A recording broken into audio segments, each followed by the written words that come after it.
وقتی که انسان دین خدا نفروخت، ایمان خدا نفروخت، محبت الله را در قلب خود جای داد، با سر از او از هر طرف فشار است.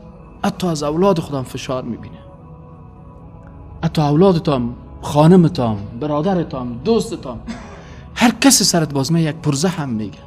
اما تو میفهمی که چرا مدمی حالت قرار دارم؟ صرف به خاطر محبت الله هست، به خاطر دین الله هست. این شما تجربه کنین. اکثرا کسایی که واقعا قلب خود با خالق خود داشته، همیشه زندگی از اونا سخت تیر شده. بسیاری کساس خانه شخصی نداشته، فرش شخصی نداشته، خوراک صحیح نداشته، ولی اونمو هست که با الله هست. اونمو هست که با الله هست. شما بازور هم میبینید.